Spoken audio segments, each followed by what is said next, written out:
एक समय की बात है। भगवान शिव माँ पार्वती के साथ कैलाश पर्वत पर विराजमान थे। तभी वहां नारद जी आ जाते हैं। नारायण नारायण, जय जय भोले भंडारी। नारद जी, सुनाइए, कैसे हैं आप? प्रभु, मैं तो देखने आया था कि कैलाश पर्वत पर सावन कैसे मनाया जाएगा। क्या क्या तैयारियां हो रही हैं? नारद जी, पृथ्वी लोक पर मेरे भक्त इस माह में इतनी भक्ति करते हैं कि मैं तो अपने भक्तों से मिलने पृथ्वी लोक पर चला जाऊंगा और मेरे साथ पार्वती भी जाएंगी, क्योंकि पृथ्वी पर मंगला गौरी की पूजा भी होती है। भोलेनाथ, इस बार कैलाश पर ही सावन मनाइए। सभी देवता ये दृश्य देखना चाहते हैं भगवान। नारद जी, मैं तो भक्तों के वश में हूं, लेकिन आपकी बात भी नहीं टाल सकता। इस साल मैं यहीं पर रहकर भक्तों को आशीर्वाद दूंगा। ठीक है, इस वर्ष हम भी कैलाश को सजाकर सावन मनाएंगे। नारद जी खुश होकर वापस चले जाते हैं। प्रभु, क्या हम भक्तों को सावन में कैलाश पर्वत पर नहीं बुला सकते? नहीं पार्वती, इंसानों का यहाँ प्रवेश नहीं हो सकता। महादेव, अपने भक्तों में से जो भी सबसे ज्यादा भक्ति करने वाले हो उन्हें बुलाइए। ठीक है, मैं अपने भक्तों में से 2 को चुनकर यहाँ बुला लूंगा, लेकिन यहाँ से जाने के बाद वे सब कुछ भूल जाएंगे। सावन का महीना शुरू होते ही भगवान भोलेनाथ की कृपा से पूरा कैलाश पर्वत सज गया।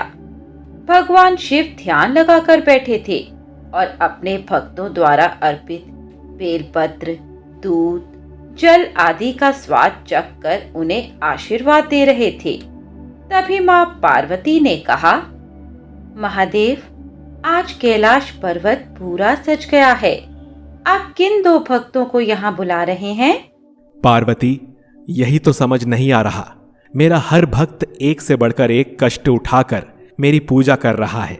मेरे कई सारे भक्त मीलों दूर से मेरे लिए कावड़ लेकर आ रहे हैं। मुझे तो सभी भक्त प्यारे हैं, फिर भी मैं 2 भक्तों को चुन रहा हूं, लेकिन जब ये वापस जाएंगे तो इनको जो यहां से आने का फल मिलेगा वो मेरे सभी भक्तों में बढ़ जाएगा। ठीक है प्रभु, अपने भक्तों को बुला लीजिए। तभी वहां 2 आदमी प्रकट हो गए जिन्हें भोलेनाथ ने बुलाया था। उन दोनों को कुछ समझ नहीं आ रहा था। उन्हें कैलाश पर्वत दिख रहा था, लेकिन भोले बाबा और माँ पार्वती नजर नहीं आ रहे थे। इन्हें आपने कैसे चुना? पार्वती, ये जो पहला व्यक्ति है, इसने बहुत मेहनत की है। आज जब सभी लोग अपने माता पिता का निरादर कर रहे हैं, इसने श्रवण कुमार की तरह अपने माता पिता को कांवड़ में बैठाकर उनके हाथ में जल देकर कांवड़ सेवा की है। इसीलिए मैंने इसे बुलाया। सही किया प्रभु आपने, लेकिन ये दूसरा, ये तो ठीक से चल भी नहीं पा रहा। पार्वती, इसे पता था कि यह कावड़ नहीं उठा सकता, इसीलिए इसने वहां जाकर जहां सभी कावड़िए विश्राम कर रहे थे उनके पैर दबाए, उन्हें खाना खिलाया, उनकी सेवा की। जो भक्त मेरे भक्तों की सेवा करता है वो मुझे अत्यंत प्रिय है, इसीलिए इसे मैंने बुलाया है। कैलाश पर्वत पर दोनों भक्तों का बहुत स्वागत हुआ। उन्हें अच्छे से भोजन कराया गया। उसके बाद उन्होंने भगवान भोलेनाथ और माँ पार्वती के दर्शन किए। भगवान, मुझे अपनी शरण में रख लीजिए, मैं यहीं आपकी भक्ति करता रहूंगा। यहाँ पृथ्वीवासी नहीं रह सकते पुत्र। आपको अपने माता पिता की सेवा करनी है। जितनी उनकी सेवा करोगे मुझे अपने उतने ही समीप पाओगे। प्रभु, मैं तो किसी लायक नहीं हूं, मैं क्या कर सकता हूं? आज से आप बिल्कुल स्वस्थ हो जाएंगे। आप मानव की सेवा करें, उसी से मुझे पालेंगे। कुछ देर बाद दोनों पृथ्वी पर पहुंच जाते हैं और सब कुछ भूल जाते हैं। भोलेनाथ की कृपा से अपाहिज व्यक्ति ठीक हो जाता है। नारायण नारायण, जय भोलेनाथ। प्रभु, मैं तो दोबारा कैलाश पर्वत पर भ्रमण करने चला आया। आपकी लीला तो अपरंपार है प्रभु। आपने कैलाश पर्वत पर सावन मनाया, साथ ही पृथ्वी पर भक्तों का कल्याण भी कर दिया। वाह प्रभु, आपकी लीला सचमुच अपरंपार है। जय भोलेनाथ। जो भी भक्त सच्चे मन से सावन में केवल मेरा नाम भी ले लेगा तो उसे हजारों वर्षों की तपस्या का फल मिल जाएगा। ओम नमः शिवाय। शिवम ने जब से होश संभाला तो उसने अपने आप को अकेला ही पाया। पास ही एक ढाबे पर वह दिन भर काम करता था, रात को वहीं सो जाता था। ढाबे का मालिक कमल उसे दिन भर काम में लगाए रखता था। एक दिन रात को शिवम सो रहा था, तभी उसकी आंख खुली। वह उठकर बैठा। रात के अंधेरे में उसे डर लग रहा था। उसने अपने आसपास देखा तो कोई नहीं था।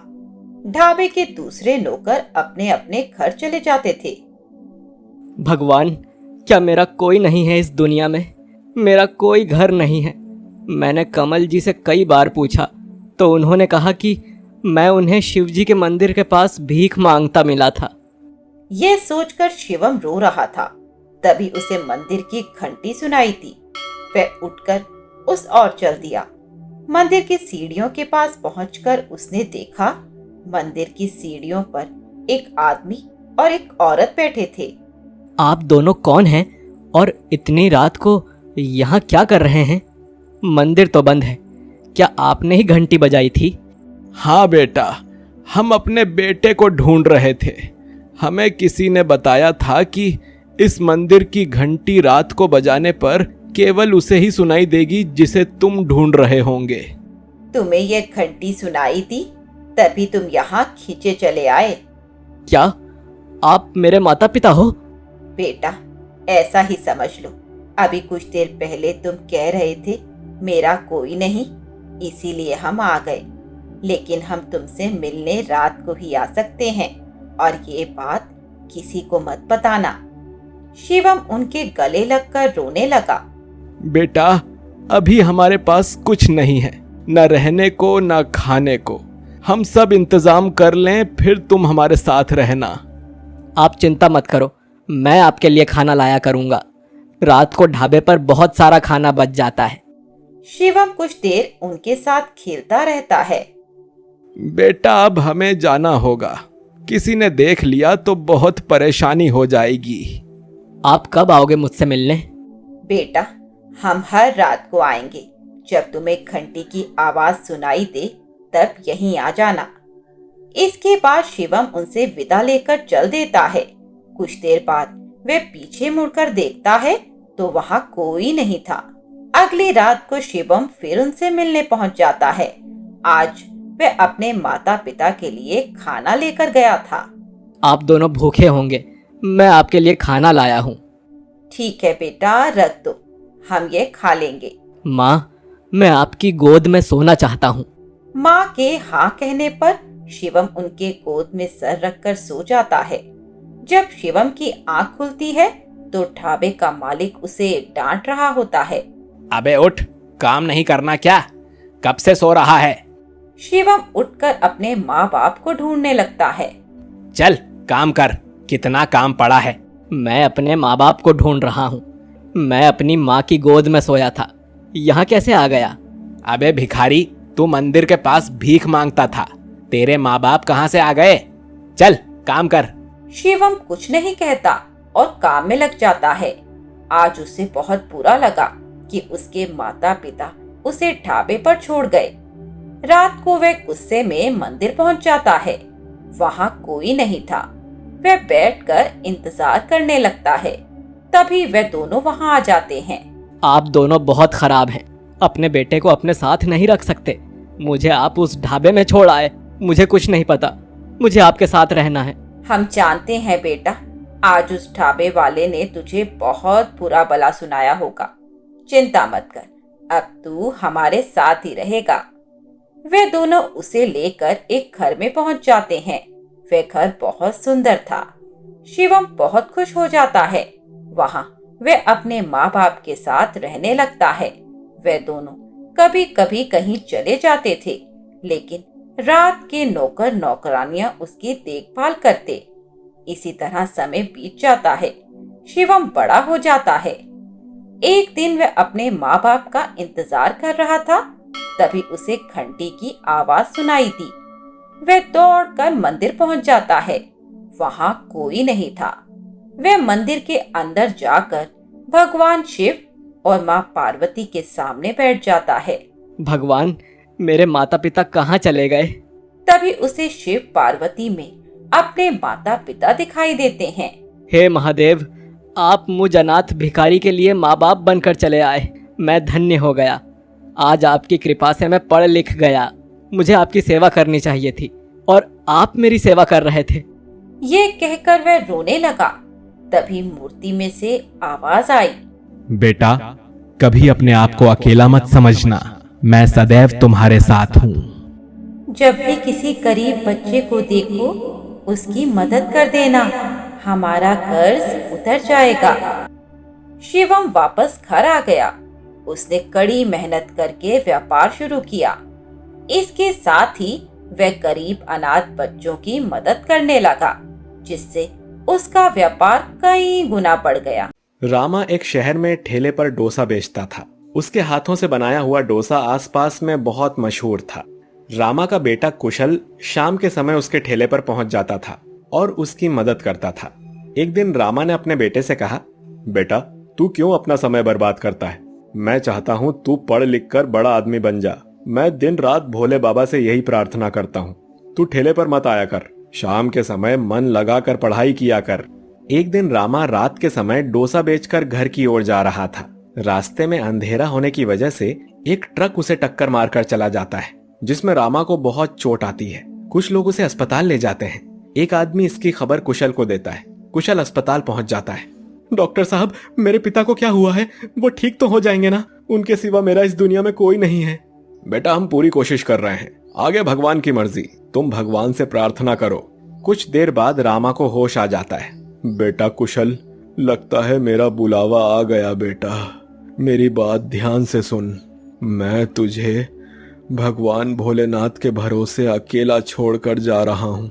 मुझसे वादा कर बेटा कि हर दिन भगवान के मंदिर जाकर उनकी पूजा करेगा। अब वे ही तेरे पिता हैं। ये कहकर रामा बेहोश हो जाता है। कुशल बाहर बैठकर रोने लगता है।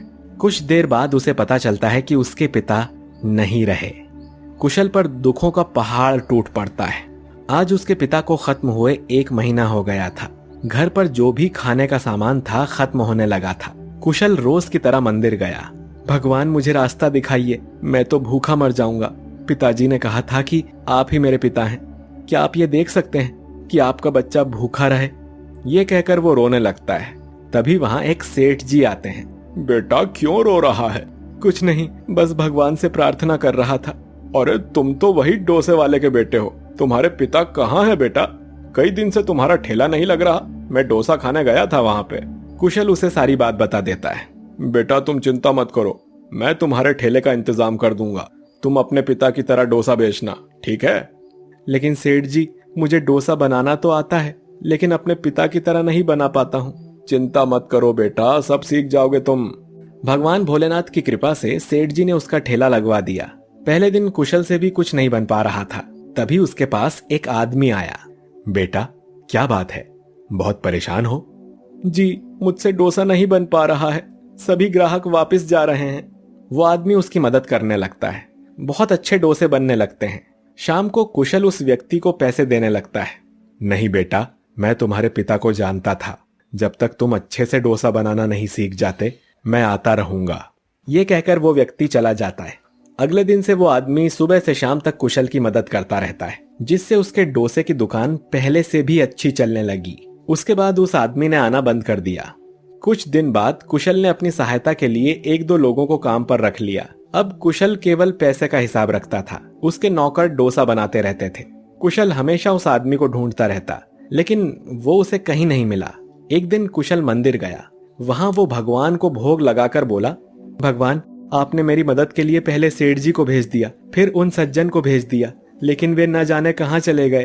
तभी भगवान शिव जी की मूर्ति में से आवाज आई, बेटा, अब तो तुम अपना काम अच्छे से सीख गए हो। अब तुम्हें किसी की आवश्यकता नहीं। ये आवाज वही थी जो उस आदमी की थी। भगवान, आप स्वयं मेरी मदद के लिए आए थे। मैंने आपसे काम करवाया, मुझे क्षमा कर दीजिए भगवान। बेटा, तुमने ही तो मुझे पिता कहा था। भला मैं अपने बच्चे को परेशान कैसे रहने देता? मन लगा कर काम करो। मेरा आशीर्वाद हमेशा तुम्हारे साथ है। कुशल बहुत खुश हुआ। वो दिन रात भोलेनाथ की पूजा करने लगा। उसने अब डोसे की दुकान खोल ली। परिवार में रामू अपनी पत्नी सुमन व अपनी माँ के साथ रहता था। रामू दिन रात खेतों में काम करता और बड़ी मुश्किल से अपने परिवार का पालन पोषण कर पाता था। रामू की माँ भगवान शिव की बड़ी भक्ति किया करती थी। वह दिन रात भगवान के भजन पूजन में लगी रहती, लेकिन उसकी बहू सुमन बिल्कुल इसके विपरीत पूजा पाठ से कोसों दूर और हमेशा खाने पीने और मौज मस्ती में लगी रहती। अपनी सास के सामने वह सीधी बनकर रहती थी, पर जब भी उसकी सास मंदिर जाती वह पीछे से बढ़िया पकवान बनाकर खाती और सारे दिन पड़ोस में इधर उधर की बुराई भलाई की बातें करती रहती थी और अपनी सास के वापस आने से पहले घर आ जाती थी।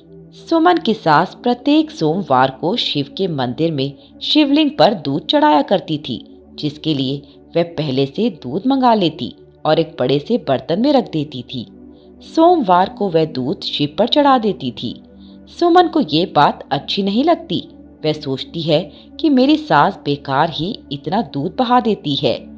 एक दिन सुमन ने देखा कि घर में कोई नहीं है और उस बर्तन में जिसमें दूध रखा था, जो शिवजी पर चढ़ाया जाना था, उसने चुपचाप उसमें से आधा दूध निकाल लिया और आधा पानी मिला दिया। सुमन की सास ने हर सोमवार की तरह वह दूध भी शिवजी पर चढ़ा दिया। इसी प्रकार 16 सोमवार बीत गए। 16वें सोमवार को जब सुमन ने दूध निकाला तो उसकी सास ने देख लिया। उसने अपनी बहू से कहा, तुम ऐसा क्यों कर रही हो? इससे शिवजी नाराज हो जाएंगे। तब सुमन ने कहा, माँ जी, मैं तो पिछले 15 सोमवार से ऐसा ही कर रही हूँ। आपके शिवजी को नाराज होना होता तो वह मुझे जरूर दंड देते। आप तो बेकार ही दूध बर्बाद कर देती हैं। यही आधा पानी वाला दूध चढ़ा आइए अपने भोलेनाथ पर, वे इसी से ही प्रसन्न हो जाएंगे। सुमन की सास दुखी मन से दूध लेकर मंदिर पहुंची और उसने वह दूध शिवजी पर चढ़ा दिया। फिर वहीं उनकी पिंडी के सामने बैठ गई और शिवजी से कहने लगी, हे भोले शंकर, मेरी बहू ने जो पाप किया है उसमें मैं भी भागीदार हूँ। उसने दूध में पानी मिलाया और मैंने वही दूध आपको चढ़ा दिया। आप जो भी दंड देंगे वह मुझे मंजूर होगा। यह कहकर वह दुखी मन से घर चली आई। उसी रात उसके घर में जब सभी सो रहे थे तो बाबा भोलेनाथ ने सुमन और सास को सपने में दर्शन दिए और कहा, तुमने मेरी बड़ी सेवा की है, तुम्हें अब उसका फल मिलना चाहिए। सुमन ने कहा, बाबा, मुझसे बहुत बड़ी भूल हो गई। मैं तो आपके शिवलिंग पर चढ़ाने वाले दूध में से दूध निकाल देती थी। मुझे आप जो भी दंड देंगे वह मुझे स्वीकार होगा। मेरी भूल को क्षमा करो। तब सुमन की सास ने कहा, हाँ महाराज, मैं भी इसके पाप में भागी हूँ, मुझे भी दंड दीजिए। तब बाबा भोलेनाथ ने सुमन की सास से कहा, तुमने जो मेरे शिवलिंग पर दूध चढ़ाया उसमें से आधा पानी तुम्हारी बहू ने मिलाया, जिससे उसे भी जल चढ़ाने का पुण्य मिल गया। अनजाने में ही सही, पर उसने भी मेरी पूजा की है। आज तुम्हें इस सेवा का फल अवश्य मिलेगा। यह कहकर बाबा अंतर्ध्यान हो गए। सुमन और उसकी सास की आंख खुली तो सुबह हो चुकी थी। उन्होंने देखा उनका घर धन धान्य से भर चुका है। चारों तरफ पैसे और अन्न के भंडार भरे हुए हैं। दोनों बाबा भोलेनाथ के सामने नतमस्तक होकर भोलेनाथ की जय जयकार करने लगी।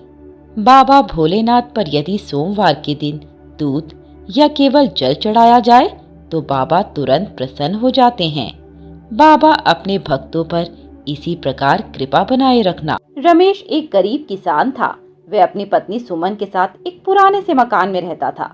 एक दिन रमेश खेत से घर वापस आया। आप आ गए? मैं अभी आपके लिए खाना बनाती हूँ। हाँ, जल्दी से खाना बना दे, बहुत भूख लगी है।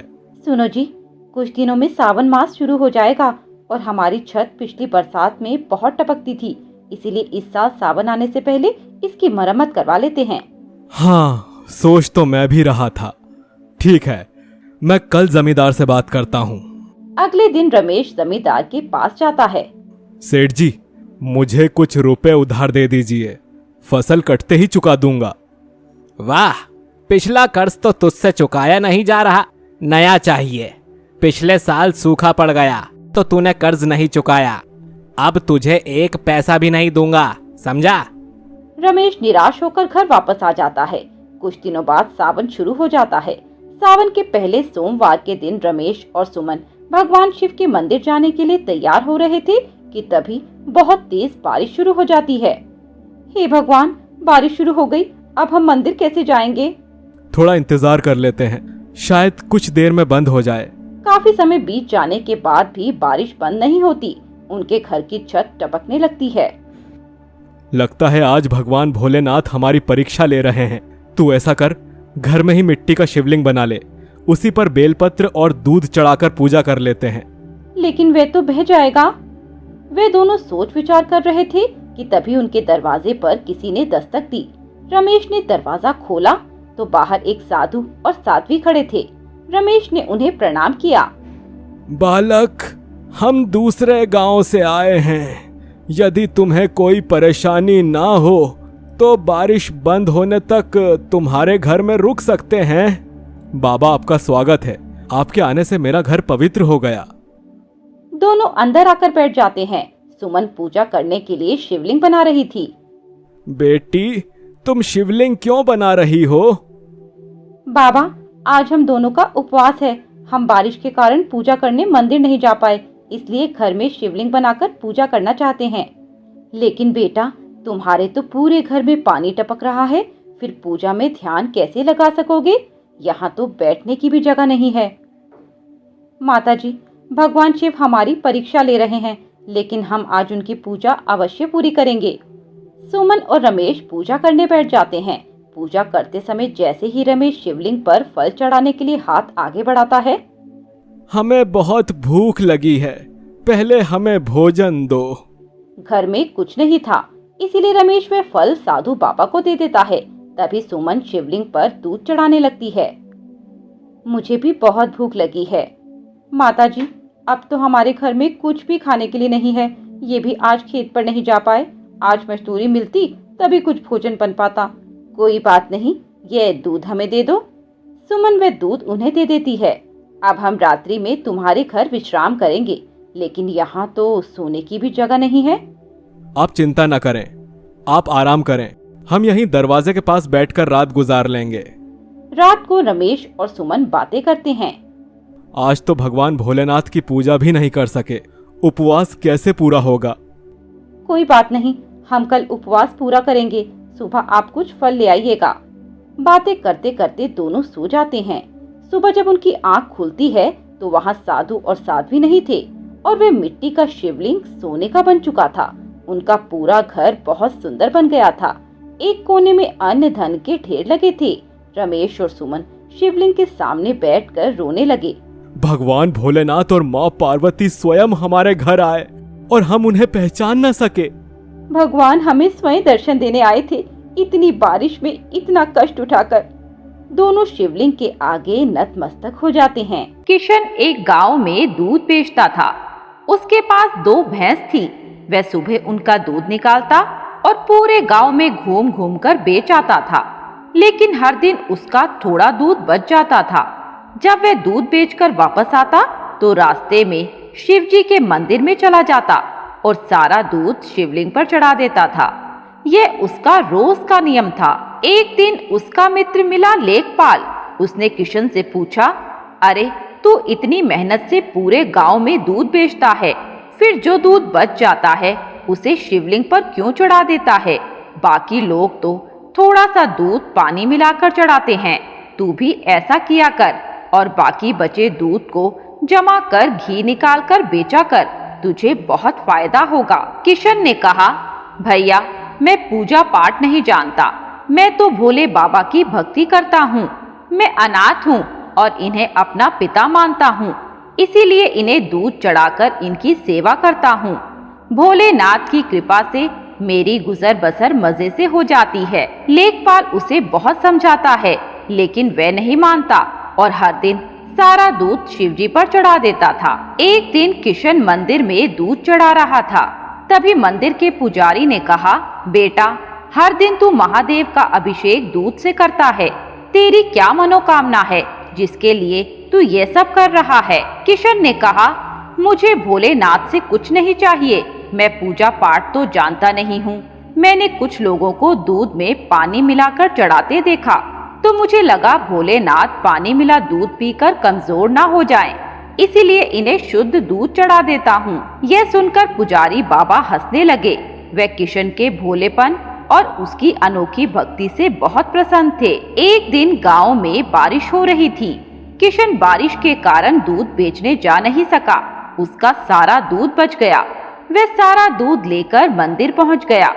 वहां पुजारी बाबा ने उसे रोका और कहा, बेटा, इतना दूध चढ़ाएगा तो सारा दूध पानी की तरह बह जाएगा। तब किशन ने कहा, लेकिन बाबा, ये तो मेरा रोज का नियम है, मैं इसे कैसे छोड़ सकता हूँ? मैं ये दूध घर वापस नहीं ले जा सकता हूँ। तब पुजारी बाबा ने कहा, तू इस सारे दूध की खीर बनाकर भोलेनाथ का भोग लगाकर गांव में बांट दे, इससे तुझे बहुत पुण्य मिलेगा। किशन को पुजारी की बात अच्छी लगी। वह गांव से खीर बनाने का सामान ले आया और मंदिर में सारे दूध की खीर बनाई। भगवान का अभिषेक खीर से किया और सारे गांव में खीर बांट दी। उसके बाद से किशन ने एक नियम बनाया। वह हर रोज शिवलिंग पर बचा हुआ दूध चढ़ाता और महीने में एक दिन दूध नहीं बेचता था। सारे दूध की खीर बनाकर भगवान का भोग लगाकर गांव में बांट देता था। इधर कैलाश पर्वत पर भगवान भोलेनाथ ने माँ पार्वती को सारी बात बताई। तब पार्वती जी ने कहा, महादेव, आपका ये भक्त कभी आपकी पूजा नहीं करता, कभी आपका नाम नहीं लेता, केवल दूध और खीर से अभिषेक करने से आप उससे प्रसन्न हो गए। तब महादेव ने कहा, पार्वती, उसकी निश्चल भक्ति ने मेरा मन जीत लिया है। इस संसार में कोई मेरी पूजा, मेरी भक्ति किसी कामना से करता है, लेकिन यह मेरा भक्त मुझे अपना पिता मानकर अभिषेक करता है। ये मेरी चिंता करता है कि कहीं पानी मिले दूध के अभिषेक से मैं कमजोर ना हो जाऊं, इसीलिए यह मेरा अभिषेक शुद्ध दूध से करता है। तब पार्वती जी ने कहा, महाराज, हमें इसकी परीक्षा लेनी चाहिए। भक्त की परीक्षा लेने के लिए महादेव और पार्वती जी ने सेठ सेठानी का भेष लिया और किशन के घर पहुंच गए। महादेव ने किशन से कहा, दूध वाले, हम हर दिन तुम्हारा सारा दूध दुगने दाम पर खरीद लेंगे और तुम्हें पूरे गांव में भागना भी नहीं पड़ेगा। हमारे नौकर यहीं से दूध ले जाएंगे और यहीं तुम्हें उसका मूल्य दे देंगे। ये सुनकर किशन ने कहा, ठीक है सेठ जी, लेकिन मैं सारा दूध नहीं दे सकता।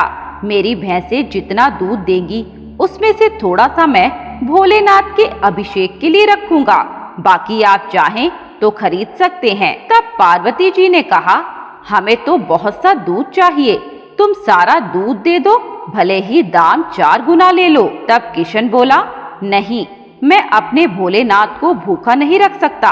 तुम्हें दूध लेना हो तो लो, नहीं तो चले जाओ। यह सुनकर सेठ सेठानी वहां से चले गए और कुछ दूर जाकर एक गरीब ब्राह्मण ब्राह्मणी का भेष बनाकर बैठ गए। किशन जब सारे गांव में दूध बेचकर मंदिर जा रहा था, उसे किसी के रोने की आवाज आई।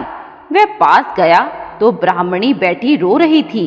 किशन ने पूछा तो उन्होंने बताया, मैं और मेरे पति कई दिनों से भूखे हैं, हमारे पास खाने को कुछ नहीं है। यह सुनकर किशन ने अपना सारा दूध ब्राह्मण ब्राह्मणी को दे दिया। उन्होंने सारा दूध पी लिया। उसके बाद ब्राह्मण ने पूछा, भाई, तुम ये दूध कहाँ ले जा रहे थे? तब किशन ने मंदिर में अभिषेक की बात बताई। यह सुनकर ब्राह्मण ने पूछा, तुमने अपना नियम क्यों तोड़ दिया? तब किशन ने कहा, भगवान भोलेनाथ मेरे पिता हैं, आप भी उन्हीं की संतान हैं। एक पिता स्वयं भूखे रह सकते हैं, लेकिन अपनी संतान को भूखा नहीं रख सकते। भगवान शिव का क्रोध मैं सह लूंगा। तभी भगवान शिव और माँ पार्वती अपने असली रूप में प्रकट हो गए। महादेव को देखकर किशन उनके पैरों में गिर पड़ा। महादेव ने कहा, मैं तुम्हारी सच्ची भक्ति से बहुत प्रसन्न हूँ, मांगो क्या मांगते हो? किशन बोला, बाबा, मुझे कुछ नहीं चाहिए, बस अपनी भक्ति मुझे दे दीजिए। भगवान शिव ने उससे कहा, तुम मेरे सच्चे भक्त हो, आज से तुम्हें कोई कष्ट नहीं होगा। तुम इस संसार में रहकर मेरी भक्ति करते रहोगे और मरने पर तुम्हें मोक्ष की प्राप्ति होगी। ये कहकर भगवान शिव और माँ पार्वती अंतर ध्यान हो गए। रमाकांत भगवान शिव का बहुत बड़ा भक्त था। एक दिन वह अपने घर में भगवान शिव की पूजा कर रहा था। तभी उसकी पत्नी सुमन पानी भर कर लाई।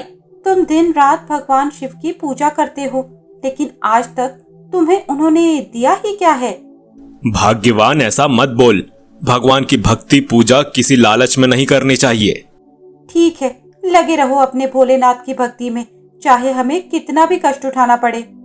रमाकांत उसकी बात को अनसुना करके पूजा में लग जाता है। पूजा समाप्त होने पर वह सुमन से कहता है, मैं सोच रहा हूँ इस बार हरिद्वार से कावड़ लेकर आऊं। तुम जो सुबह से शाम तक सेठ जी के घर में मजदूरी करते हो, उससे बड़ी मुश्किल से गुजर बसर होती है।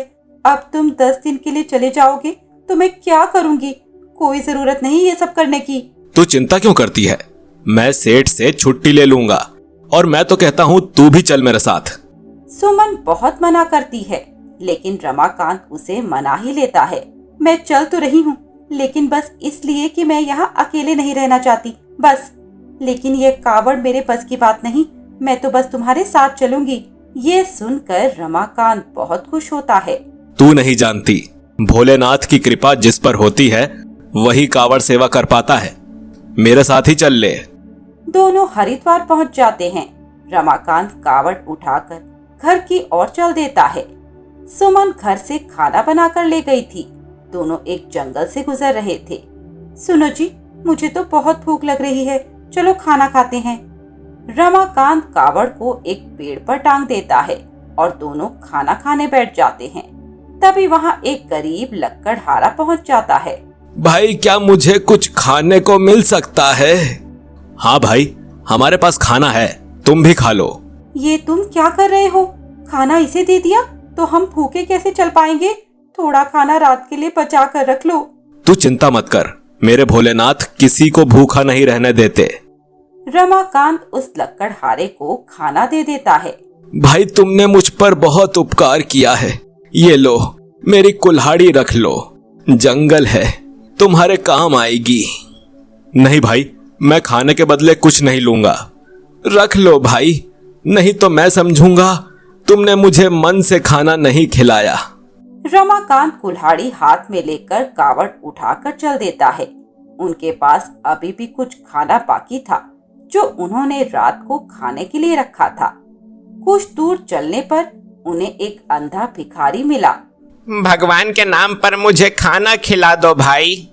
रमाकांत उसे बचा हुआ खाना दे देता है। भाई, तुमने भूखे को खाना खिलाया है, ये लो मेरी लाठी, जंगल में काम आएगी। नहीं बाबा, आप कैसे चलोगे इसके बगैर? बेटा, मुझे कहीं नहीं जाना, मैं तो यहीं रहता हूँ, लेकिन तुम्हें तो कावड़ लेकर जाना है, रास्ते में ये काम आएगी। रमाकांत उससे लाठी लेकर आगे चल देता है। घने जंगल में आगे बढ़ते हुए रमाकांत को एक पेड़ के नीचे तपस्या करते हुए साधु बाबा मिलते हैं। बेटा, मुझे बहुत प्यास लगी है। बाबा, ये तो कावड़ है, अगर मैंने इसमें से आपको जल पिला दिया तो ये खंडित हो जाएगी। बेटा, चिंता मत कर, सब ठीक हो जाएगा। रमाकांत उसे कावड़ का जल पिला देता है। तुम मुझे कावड़ यात्रा में लाए हो या मारने लाए हो? सब कुछ यहीं लुटा दिया, अब आगे कैसे जाएंगे? अब क्या फायदा, कावड़ तो तुमने खाली कर दी। रमाकांत दुखी मन से घर की ओर चल दिया। रास्ते में उसे एक चोर मिला। तेरे पास जो कुछ भी है उसे मुझे दे दे, नहीं तो तेरी पत्नी को उठा ले जाऊंगा, ये मेरी सेवा करेगी। रमाकांत ने झट से कुल्हाड़ी उठाई। यह देखकर चोर भाग गया। कुछ दूर चलने पर सुमन ने देखा एक पेड़ पर आम लगे थे। उसने लाठी मारकर कुछ आम तोड़ लिए, जिसे खाकर दोनों का पेट भर गया और दोनों आगे चलने लगे। इस तरह दोनों घर के बाहर पहुंच जाते हैं। अब कावड़ में जल तो है ही नहीं, क्या चढ़ाओगे? ऐसा करता हूँ, ये शंख ही चढ़ा देता हूँ भोलेनाथ को। वह शंख लेकर मंदिर में पहुंच जाता है। वहां वह जैसे ही शंख को शिवलिंग पर रखने लगता है, उसमें से गंगा जल की धार निकलने लगती है। उस शंख से शिवजी पर जल भी चढ़ जाता है। ये देखकर सुमन बहुत आश्चर्य में पड़ जाती है। तुझे पता है, आज मेरे भोलेनाथ 3 बार भेष बदलकर मेरी मदद करने आए। पहले वो लकड़हारे के रूप में, यदि वे कुल्हाड़ी ना देते तो आज मैं तुझे खो देता। दूसरा उस अंधे के रूप में, यदि वो लाठी ना देता तो आज हम भूखे मर जाते। तीसरे उस साधु के रूप में, जिन्होंने शंख गंगा जल चढ़वा दिया। क्या तू अभी नहीं मानती है कि भगवान भोलेनाथ नहीं है? मुझे माफ कर दीजिए, मुझसे बहुत बड़ी गलती हो गई। दोनों घर पहुंचते हैं तो उनका घर धन धान्य से भरा होता है। उसके बाद दोनों भगवान भोलेनाथ की भक्ति करने लगते हैं। एक समय की बात है, मोहन गांव में खेती करता था, लेकिन सूखा पड़ जाने के कारण उसकी फसल बर्बाद हो गई और भूखे मरने की नौबत आ गई। एक दिन उसने अपनी पत्नी सुधा से कहा, सुधा, ऐसे तो काम नहीं चलेगा। मुझे लगता है मुझे शहर जाना चाहिए। वहाँ पैसे कमाकर हम गुजर बसर कर सकते हैं। यहाँ फसल के भरोसे तो भूखे मरने की नौबत आ गई है। लेकिन आपको तो खेती के अलावा कोई काम नहीं आता, फिर आप क्या काम करोगे? देखा जाएगा, मैं तो कल ही शहर जा रहा हूँ। तुम अपना ख्याल रखना, और भगवान भोलेनाथ की कृपा से मुझे कुछ काम मिल गया तो पैसे कमाकर मैं तुम्हें भेज दूंगा। अगले दिन मोहन शहर के लिए निकल जाता है। काफी भटकने के बाद भी उसे कोई काम नहीं मिलता। इसी तरह कई दिन बीत जाते हैं। एक दिन वह शिवजी के मंदिर में जाकर रोने लगता है। बाबा भोलेनाथ, मैं गांव से जो भी पैसे लाया था वो सारे खत्म हो गए। उधर गांव में मेरी पत्नी भी भूखी मर रही होगी। अब तो गांव में जाने के लिए भी पैसे नहीं बचे हैं। क्या हम दोनों इसी तरह मर जाएंगे? कुछ देर मंदिर में बैठकर वह निराश मन से एक बंद दुकान के बाहर आकर बैठ जाता है।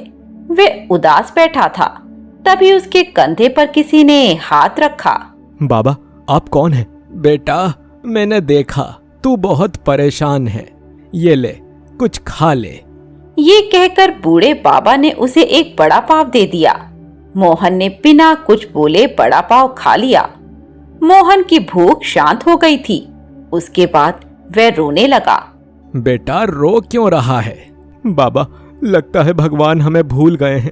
मेरे गांव में मैं और मेरी पत्नी दोनों भूखे मर रहे हैं। यहाँ शहर आया था, लेकिन यहाँ कोई काम नहीं मिला। बेटा, ये बड़ा पाव कैसा लगा? बाबा, ये तो बहुत अच्छा है। बस, तो कल से तू इसे बनाकर बेचना शुरू कर दे। मैं इसी से कमाई कर रहा हूँ। अगले दिन बाबा मोहन को बड़ा पाव बनाना सिखा देते हैं, जिसे वह जल्दी ही सीख लेता है। इसी तरह वह बड़ा पाव बनाकर बेचने लगता है। शाम को काफी पैसे जमा हो जाते हैं। वह पैसे बाबा के पास लेकर जाता है। बेटा, ये तो तेरे पैसे तेरी मेहनत के हैं। तू इसी तरह काम करता रह, बाद में आकर मैं अपना हिस्सा ले जाऊंगा।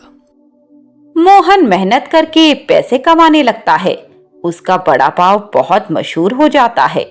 दूर दूर से लोग उसका बड़ा पाव खाने आते थे। लेकिन उस दिन के बाद वे बाबा पैसे लेने नहीं आते। मोहन पूरे मन से एक काम करता और उसमें से 3 हिस्से बाबा के लिए और 1 हिस्सा अपने लिए रख लेता। अब वह गांव भी पैसे भेजने लगता है। एक दिन मोहन किसी काम से जा रहा था, तभी उसे मंदिर के पास वही बाबा जी दिखाई दिए। बाबा, आप कहाँ चले गए थे? मेरे पास आपके हिस्से के पैसे रखे हैं। आप मेरे साथ चलिए, मैं अभी आपको दे देता हूँ। बेटा, तुम कौन हो? मैं तो तुम्हें नहीं जानता। बाबा, ये क्या कह रहे हैं आप? बाबा उसे पहचानने से इनकार कर देते हैं। इससे मोहन बहुत परेशान हो जाता है। मोहन परेशान हो जाता है और निराश होकर वापस आ जाता है। अगले दिन वह शिवजी के मंदिर पहुंच जाता है। शिवजी, मेरी सहायता करो। जिन बाबा ने मुझे सहारा दिया है वो ही मुझे भूल गए हैं। अब मुझे समझ नहीं आ रहा कि क्या करूं। उनके हिस्से के पैसे आपके मंदिर में अर्पित कर देता हूं। ये कहकर मोहन सारे पैसे शिवजी के चरणों में रख देता है। तभी पीछे से कोई मोहन के कंधे पर हाथ रखता है। पीछे बाबा खड़े थे। बेटा, इन पैसों से अपने जैसे किसी की मदद कर देना। लेकिन बाबा, ये तो आपके पैसे हैं। आपको सब याद आ गया क्या? ये तुम्हारी मेहनत के पैसे हैं। इसे संभाल कर रखो और किसी नेक काम में लगाओ। तभी वे बाबा भगवान शिव के रूप में प्रकट हो जाते हैं। मोहन उनके चरणों में गिर जाता है। बाबा, आप स्वयं मेरी मदद करने आए और मैं आपको पहचान ना सका, मुझे माफ कर दीजिए। तुम ईमानदार हो, तुम्हारी नीयत साफ है, इसीलिए ये सब हुआ है। मेरी भक्ति और मेरा साथ हमेशा तुम्हें मिलता रहेगा। ये कहकर मोहन शिवजी के चरणों में गिर गया। ये कहकर शिवजी अंतर्ध्यान हो गए। मोहन उन पैसों से कई लोगों की मदद करने लगा और मेहनत से काम करता रहा। उसकी मेहनत और शिवजी के आशीर्वाद से वह बहुत जल्दी बहुत बड़ा सेठ बन गया। उसने अपनी पत्नी को भी गांव से बुलवा लिया। दोनों मेहनत से काम करते और भगवान शिव की आराधना में लगे रहते। मित्रों, आपको ये कहानी कैसी लगी हमें कमेंट बॉक्स में बताएं। साथ ही ऐसी नई नई कहानियों के लिए हमारे चैनल वैदिक मंथन को सब्सक्राइब करें।